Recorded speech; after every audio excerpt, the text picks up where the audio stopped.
بسم اللہ الرحمن الرحیم۔ پیارے بھائیوں، میری ماؤں اور بہنوں، آج کی ویڈیو میں ہم آپ کو ایک ایسی غلطی کے بارے میں بتائیں گے جس کو 100% لوگ کر رہے ہیں۔ بس ویڈیو کو آخر تک ضرور دیکھیں۔ محترم ناظرین، ہمارا ایمان ہے کہ قرآن ہر بیماری کی شفا ہے، کیونکہ خود اللہ تعالیٰ قرآن پاک میں فرماتا ہے، جس کا ترجمہ ہے کہ ہم نے قرآن میں جو کچھ اتارا ہے وہ مومنوں کے لیے شفا اور رحمت ہے، اور ساتھ ہی فرما دیا کہ یہ ظالموں کے لیے رحمت اور شفا نہیں ہے۔ اب سوال یہ پیدا ہوتا ہے کہ قرآن پاک ہمیں فائدہ کیوں نہیں دیتا؟ تو اس حوالے سے ہماری ایک بہت بڑی غلطی ہے جس کا ارتکاب تقریباً ہر کوئی کرتا ہے۔ اسی وجہ سے قرآن پاک کا فائدہ نہیں ہوتا۔ آپ آیت الکرسی کو ہی لے لیں۔ اگر اس آیت کو، جو قرآن پاک کی سب سے عظمت والی آیت ہے، کوئی اسے غلطی کے ساتھ پڑھے گا تو بے شک لاکھوں مرتبہ پڑھ لے، یہ غلطی کرے گا تو فائدہ نہیں ہوگا۔ یہ غلطی کیا ہے، اس پر آج کی ویڈیو میں تفصیل سے بات کی جائے گی۔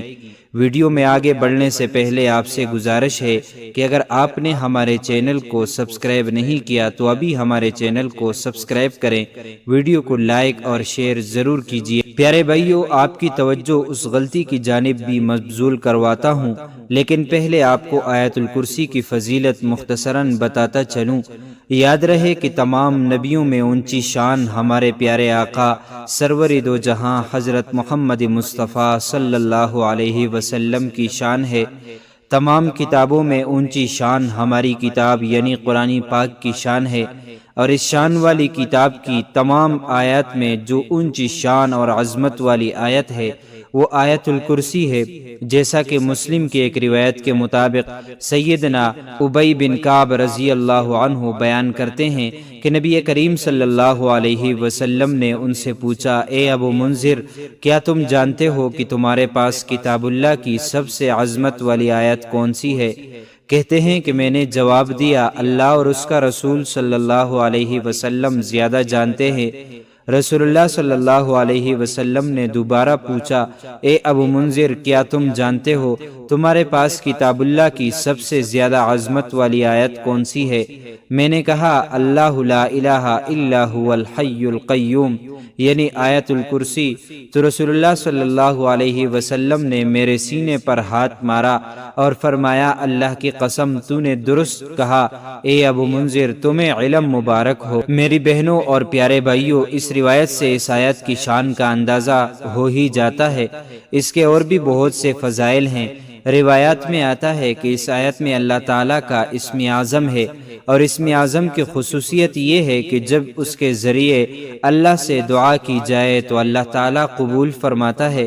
اور آیت الکرسی کے بارے میں حضرت ابو امامہ رضی اللہ عنہ نے بیان کیا ہے کہ نبی کریم صلی اللہ علیہ وسلم نے فرمایا کہ جو شخص ہر فرض نماز کے بعد آیت الکرسی پڑھے گا، اسے جنت میں داخل ہونے سے صرف موت ہی روک سکتی ہے۔ اسی وجہ سے ہر فرض نماز کے بعد آیت الکرسی کی تلاوت کا حکم دیا گیا ہے، اور اس کو پڑھنے والے اور جنت کے بیچ میں صرف موت کا فاصلہ ہوتا ہے۔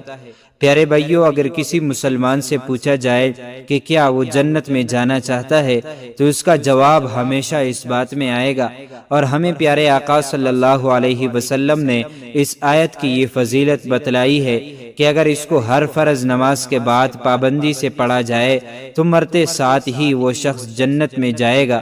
لیکن فضائل تو تبھی حاصل ہوں گے جب ہم وہ غلطی نہیں کریں گے جس کا تذکرہ ویڈیو کے آغاز میں ہوا۔ تو چلیے آپ کو بتاتے ہیں کہ وہ غلطی کیا ہے۔ پیارے بھائیوں اور بہنوں، غور سے سن لو کہ اکثر لوگ جب آیت الکرسی پڑھتے ہیں تو وہ بغیر اعوذ باللہ اور بسم اللہ کے شروع کر دیتے ہیں۔ آپ آیت الکرسی کو اگر لاکھ بار بھی بغیر اعوذ باللہ کے پڑھو تو اس کا فائدہ نہیں ہوگا۔ ایک بار شروع میں اعوذ باللہ پڑھنا اور بسم اللہ پڑھنا لازمی ہے، کیونکہ اللہ تعالیٰ فرماتے ہیں، فَإِذَا قَرَأْتَ الْقُرْآنَ فَاسْتَعِذْ بِاللَّهِ مِنَ الشَّيْطَانِ الرَّجِيمِ۔ اس کا ترجمہ، پس اے رسول مکرم، جب آپ قرآن پڑھیں تو شیطان مردود سے اللہ کی پناہ طلب کریں۔ یہاں اللہ تعالیٰ کا یہ حکم ہے کہ جب قرآن پڑھیں تو اللہ کی شیطان مردود سے پناہ طلب کر لیں، یعنی اعوذ باللہ پڑھ لیں۔ یعنی قرآن پاک کے اندر خود اللہ تعالیٰ اس بات کا حکم دیتا ہے کہ جب تم قرآن پڑھنے لگو تو اعوذ باللہ پڑھو۔ آپ خود ہی سوچ لیجئے کہ کتنے لوگ ہیں جو آیت الکرسی پڑھنے سے پہلے اعوذ باللہ پڑھتے ہیں۔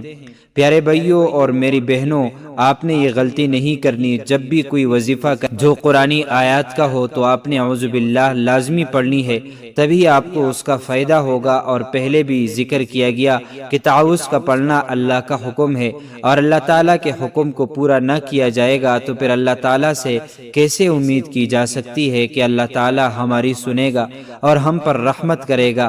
پیارے بھائیوں، مذکورہ آیات کی تفسیر میں مفسرین لکھتے ہیں کہ اللہ تعالیٰ نے انبیاء علیہم السلام کے دلوں میں وسوسہ ڈالنے کی شیطان کو قدرت دی ہے، جیسا کہ قرآن مجید میں ہے۔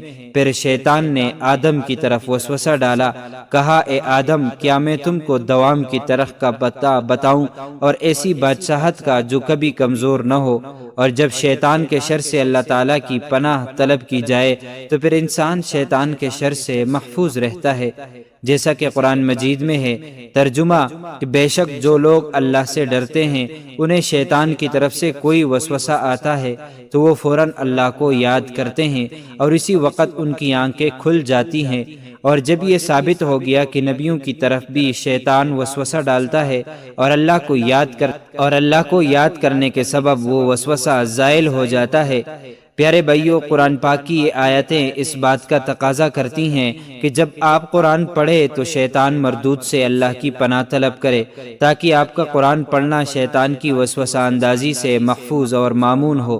اور جب رسول اللہ صلی اللہ علیہ وسلم کو یہ حکم دیا گیا ہے کہ آپ قرآن کریم کی تلاوت سے پہلے اعوذ باللہ من الشیطان الرجیم پڑھیں تو تمام مسلمان اس حکم کے تحت داخل ہیں۔